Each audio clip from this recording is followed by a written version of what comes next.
안녕하세요. 리스크 없는 점포 창업을 도와주는 공생 채널의 권 리더입니다. 오늘도 저희 고정 패널인 장사를 배우려 하는 남자 장배남 TV의 임형재 대표님과 손창업 대표님 그리고 손승환 대표님 두 분을 함께 하시는 분과 함께 하고 있습니다. 다시 갈게요. 3명인데요? 1명 더 오신 거 아니에요? 자, 그래서 오늘은 저희가 상권 분석에 대해서 어떻게 기준이 되고 분석에 대한 어떤 주관적인 평가가 이루어지는지 한번 알아보도록 하겠습니다.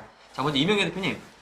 장배남 대표님이랄까 임형재 대표님이랄까? 아, 편하게 불러주세요. 네. 저는 되게 혼란스러웠던 게 하나의 지역을 갖다가 세 분의 컨설턴트한테 상담을 받았었는데 의견이 다 달라요.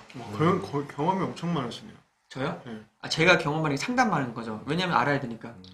도대체 A급 상권, B급 상권, C급 상권 누가 기준한 거고 누가 시스템 만든 거예요? 아, 상권의 등급에 따라서? 그런 분석 기준이 있대요. 있죠. 아, 그건 아주 단순하죠. 매출인 거죠. 예. 매출이랑 유동성 여러 가지를 조합하는데, 팩트는 이제 매출인 거고, 예. 그 매출을 가지고서 여러 가지, 그러니까, 컨설턴트들마다 어떤 팩트를 가지고 해석하는 게 다 달라요. 근데, 그러니까요. 팩트는 그 매출인데 그 매출이 나오는 이유를 어떻게 나는 이렇게 본다 저렇게 본다 이거죠. 예. 되게 저는 이제 받는 입장에서 너무 광범위한 거예요. 네. 봐봐요. 업종도 많을 것이고 물론 요새 소상공인 시장진흥공단에서 상권 분석이라는 공공 데이터 제공을 하지만 결론은 사람 아닌가요? 운영하는 사람이? 네. 그렇잖아요. 50% 이상 차지하죠. 저는 70% 80%인 것 같아요. 솔직히 아무리 좋은 프랜차이즈와 레시피가 있더라도 운영하는 사람이 준비가 안 돼 있다면 네. 거긴 안 되는 건데 저는 이제 원론적으로 돌아가서 상권 분석이라는 어떤 그런 말과 그거에 대한 공식은 누가 만들었어요? 이게 누가 만들었다고 하기보다는 이게 이 근본의 그 역사적으로 좋네요. 예, 역사적으로 이 상권 분석이라는 그 뿌리는 예전에 이제 인류가 탄생해서 아무런 기준이 없을 때 그때는 뭔가 이익을 얻기 위한 행위가 뭐였을까요? 수렵 그리고 전쟁이었죠. 어떤 부족 간의 전쟁. 거기서 내가 어떤 이익을 취하기 위해서 그 형세, 전장의 형세를 파악하는 게 상권 분석의 기초다. 이렇게 말씀드리고요. 이게 왜 상권 분석이냐 이런 말이 있잖아요. 장사도 말 없는 전쟁이다. 예, 전략과 전술? 그렇죠. 그리고 동맹도 맺고 뭐 이런 여러 가지 전략과 전술인 건데 이게 결국 그 손자병법에서 얘기하는 그런 어떤 전쟁과 닮아 있거든요. 그리고 인간의 기초는 아예 근본적인 요 마음속에서는 그 어떤 원초적인 전쟁을 테마로 하고 있고 이거 얘기하자면 너무 긴 부분인데 그래서 전쟁할 때 그 형세를 판단하고 사람의 심리를 판단해서 내가 이익을 얻기 위한 이 행위는 그 전쟁과 닮아 있다. 그래서 상권 분석도 거기서 결국에 파생돼서 지금 어떤 금전적인 것을 얻기 위한 말 없는 전쟁 중이다. 라고 말씀을 드리고 싶습니다. 어떻게 생각하십니까? 누가 어디 선지 모르겠다, 그렇죠? 뭐 그렇죠. 사자도 자막 나갈 거예요. 이건 주관적인 임영재 대표님의 진짜 누가 어디 선지는 모르겠어요. 그냥 우리가 이제 흔히 말하는 전문가라고 하는 컨설턴트 분이 상권 분석에 대해서 그러니까 저는 무시를 많이 당해봐서 얘기를 하는 거예요. 그 상권 분석 잘 모르시는 것 같은데 여기 이런 상권이 이거 이렇게 해요. 우리는 듣고 있다가 상권 분석을 누가 만들었고 이거 우리가 왜 믿어야 되는데 라고 생각을 하는 거죠. 인구가 있어요. 인구가 있고 업종 개수가 있어요. 네. 당연히 인구 많으면 좋은 거고 업종이 많으면 또 경쟁이 심해지겠죠. 매출은 상이한 것 같아. 그죠? 왜 상이하냐면 업종별 매출은 다 똑같겠습니까? 그죠? 다르죠. 다 다르잖아요. 어떤 게 잘 될 수 있고. 그리고 건물이 위치 있으면 코너 상권, 1층 상권 뭐 난 그건 아닌 것 같아 요새는. 요새처럼 4차 산업 시대에 코너라고 안 되고 3층이라고 안 되고 이런 건 없잖아요. 골목 상권은 왜 되겠습니까? 그죠? 그래서 저는 이제 모르니까 막말하는 건데 네. 그러면서 그 전문가들이 말하는 상권 분석의 공식이 누가 있는지 공부했잖아요. 저는 잘 모르겠고 그건 다음에 알려주자면 누가 시초였고 거기서 프랜차이즈에서 왜 이 상권 분석 통해서 어떻게 지역을 분석하고 전략과 전술을 짰는지 두 번째 저희는 그러면 어디까지 맹신해야 되는지 이 분석적인 데이터를 저는 되게 중요한 질문을 되게 해주신 것 같아요. 네. 예, 되게 중요한 질문인데 막연하게 알고 있던 것들을 진실로 믿고 있는 것들이 아마도 많을 것이다. 저부터도 좀 그런 게 느껴지거든요. 예, 뭐 상권 분석은 이런 것이다 저런 것이다 이런 것들이 사람마다 다 다르고 뭐 큰 덩어리는 비슷할지 모르지만 다르고 이게 정확한 정량화된 또 어떤 그게 있는 게 아니고 아다르고 어다르고 약간 좀 정서적인 게 강해요. 또 맞아요. 그러다 보니까 이제 사자들도 많이 나타나는 게 사실은 좀 현실인 건데. 무시 엄청 많이 되거든요. 저. 예. 모른다고요? 아니 분명히 내가 이제 알고 물어본 것도 있어요. 네. 제가 이제 성남에 사는데 저희 동네에 3번 망했던 가게가 있는데 4번째 성공하더라고. 이 가게 때문에 주변이 살아나는 거 봤어. 카페 옆에 옷가게 생기고, 옷가게 생기고, 커피숍 생기고. 그래서 나는 상권이 생겨나는 거죠. 그래서 이게 나는 그때 맹신한 거야. 아, 이거 사람이 중요한 거구나, 장사라는 게. 근데 이제 컨설턴트 부분은 그래도 되는 자리, 뭐 그래도 돈 되는 자리. 물론 어디서부터 시작하냐 다를 수 있겠죠. 0에서 시작하는 거랑 50에서 시작하는 거랑. 근데 전 그건 상품분석이 아닌 것 같고.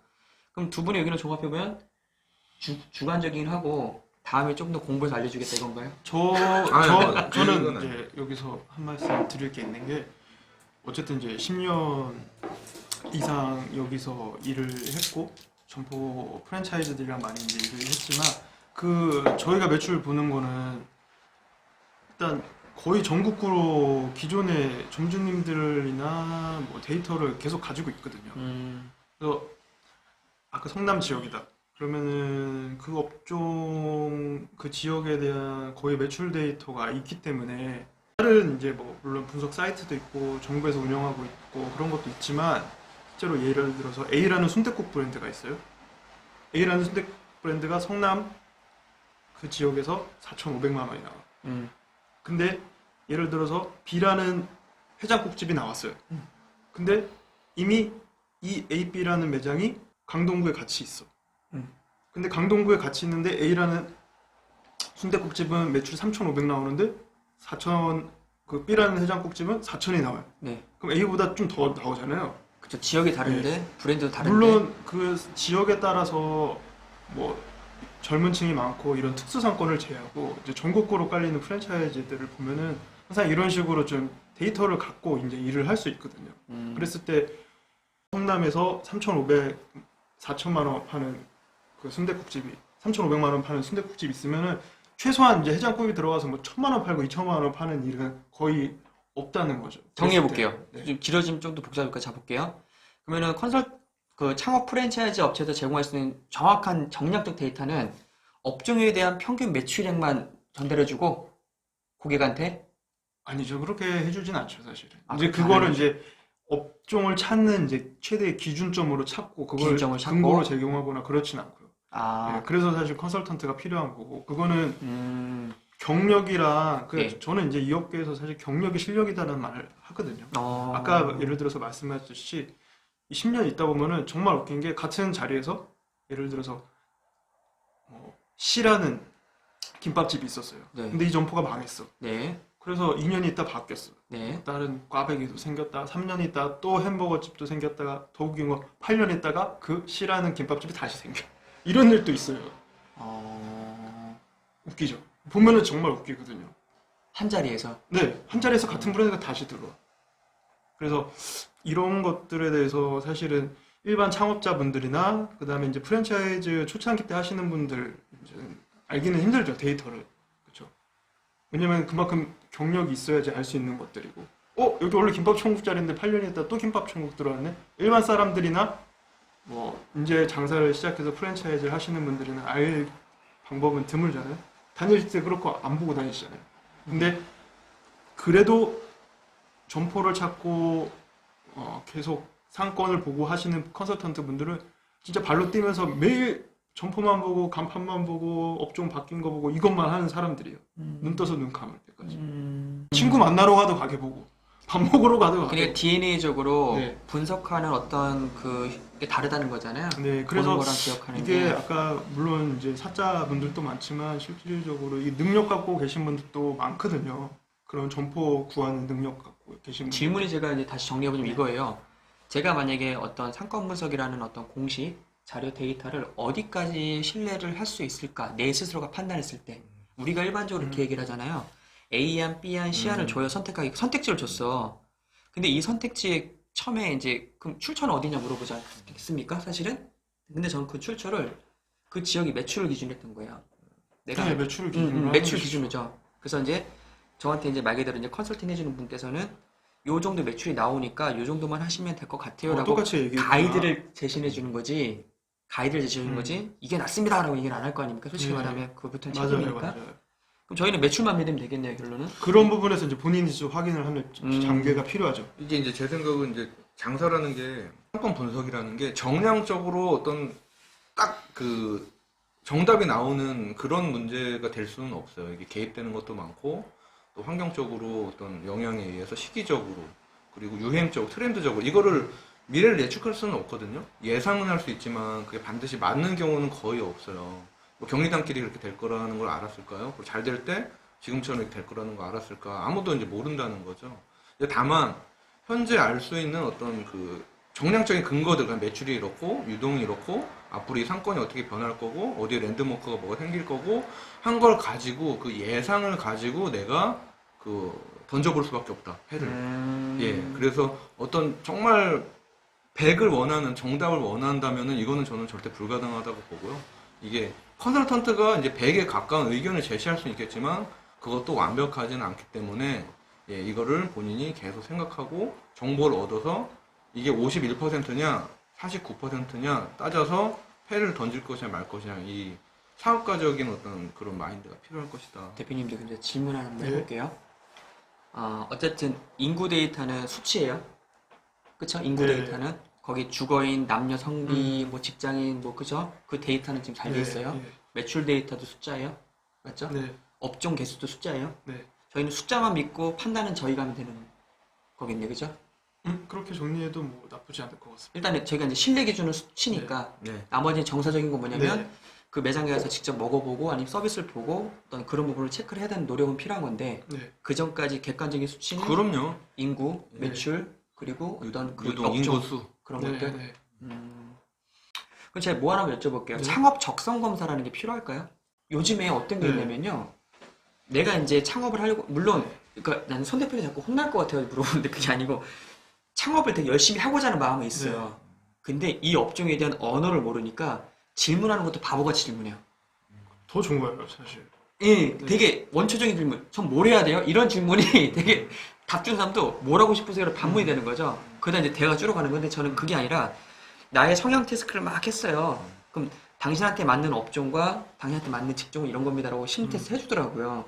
그런 것도 해줘요? 저희 플랫폼에서는. 근데 중요한 거는 제 공생 플랫폼 나옵니다. 근데 중요한 건 뭐냐면 그 업종에 맞게끔 창업자가 자기에 대한 성향을 아는 거잖아요. 심리적으로. 그렇죠. 그쵸? 네. 우리가 뭐 체질 분석하는 네. 것처럼 옛날에 뭐 오링 테스트 이런 네. 것처럼. 네. 근데 거기에 받는 업종에 대한 어떤 교육과 업종에 대한 정보라든지 있으면 더 좋은 거 아니에요? 있으면 좋은데 그게 확률적으로 맞으면 좋죠. 그 카테고리 또 아니죠. 그 지역 내에서 자신이 이제 스팟을 찍어요. 네. 나는 이제 송파에다가 창업하고 싶어서 네. 찍잖아. 그럼 여기 업종이 다 나오는 거죠. 네. 근데 나는 이제 그것 또한 수치적인 데이터잖아요. 네. 그런 건 믿어도 되는 거예요? 재미로 재미로만? 수치로 맞으면 좋고. 그러니까 업종 개수, 매출 개수, 뭐 이런 뭐 그런 것들을 수치적인 건 믿어도 돼요? 아, 수치적인 거, 그건 팩트죠. 그럼- 근데 이제 팩트인데, 그걸 내가 해서 잘 된다라고는 막 장담 드릴 수는 없고. 물론 결과값은 몰라요, 우리가. 그렇죠. 대신에 과정값에서 수치로 믿어야 되냐 말아야 되냐 수치로는 믿어야죠. 믿어도 돼요? 수치는 당연히 팩트니까. 예. 아니 근데 저는 이제 두 대표님 얘기다 보면은 대표님은 상당히 수치적인 걸 많이 강조하시고 대표님은 뭐냐면 마인드적인 걸 많이 강조하시니까 이게 믹스가 돼야 창업하는 거잖아요. 예. 저는 장사는 생물로 봐요, 생물. 저도 마찬가지예요. 그렇잖아요. 네. 거기 누가 들어와서 하는지, 그죠? 예.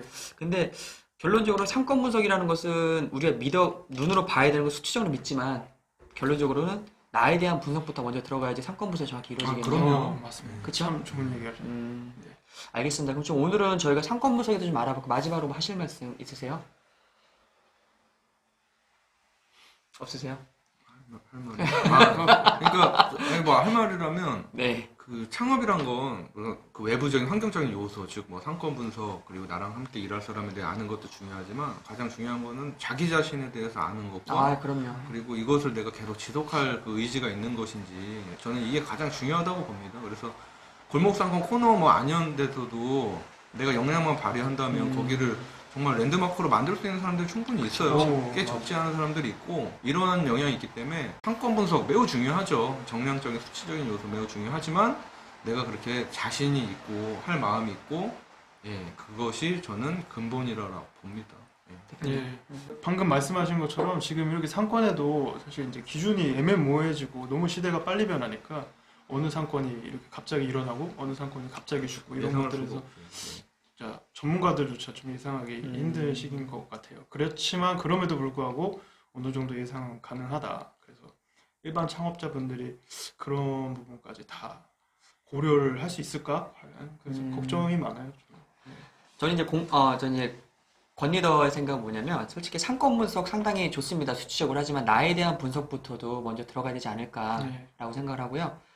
나에 대한 분석이 있는 다음에 수치적인 분석이 필요한 근거가 되면 좋겠다고 생각했습니다. 오늘은 저희가 상권 분석에 대해 좀 알아볼고요. 다음 시간에 좀 더 나은 정보를 갖고 찾아뵙도록 하겠습니다. 그럼 인사하시죠. 하나, 둘, 셋. 안녕. 안녕. 네.